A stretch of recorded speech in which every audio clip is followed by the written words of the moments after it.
Hello guys, I'm Yasir and today in this tutorial we'll talk about the working of suction and discharge side of a cold end, okay, which is installed in the nitrogen unit or nitrogen pump.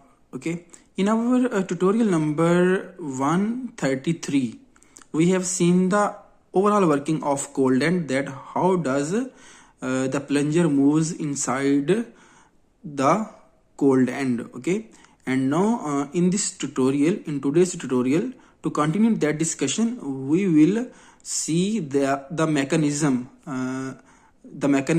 which serves as unidirectional valve or unidirectional mechanism both at the suction port and at the discharge port.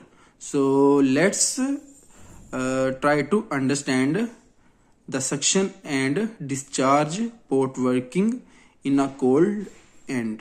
Okay, so now we will see that how the discharge side of this cold end work, that how does this suction and discharge side of the cold end works, that what is the mechanism to work as the check valves which are installed in the fluid end.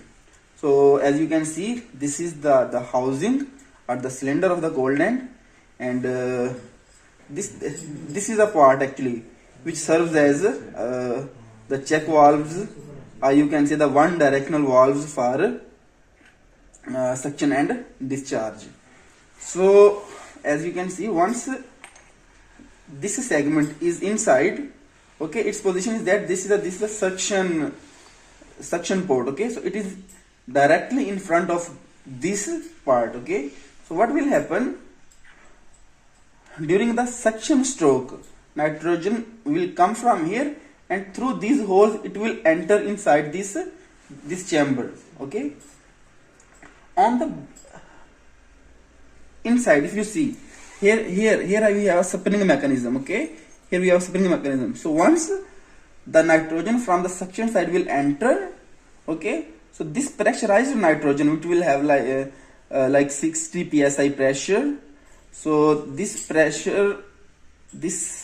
pressurized nitrogen, which is actually low pressure, it will compress this section. Once it will compress this section, what will happen, there will be the gap created in this, between this part and this part. Okay, as you can see, so ultimately a gap will be created and the liquid nitrogen from these holes will go here and ultimately go into the chamber. Okay, during that time this spring have compressed this part. Okay, so this part has been compressed and only one part is open, that is suction port.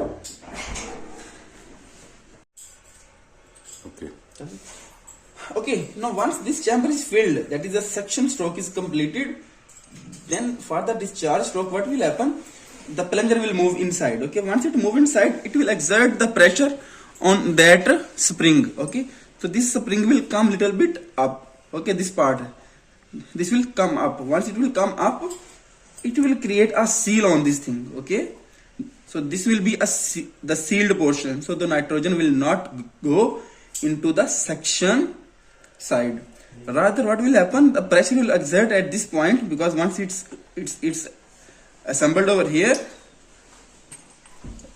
nitrogen will exert pressure here and this spring will be compressed and the discharge will be opened. Okay, so once this discharge will open, the nitrogen will go into the discharge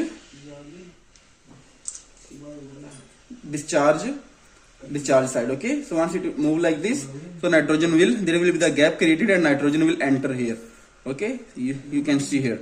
So once it is like this, it is in the lock position, it will move like this and the nitrogen will enter in this section and ultimately it will go to the discharge. Again, once the suction port stroke started, the spring will compress, it will be sealed and the suction will open. Then once it start discharge stroke, this part will open, this will be closed, and in this way this function will be repeated.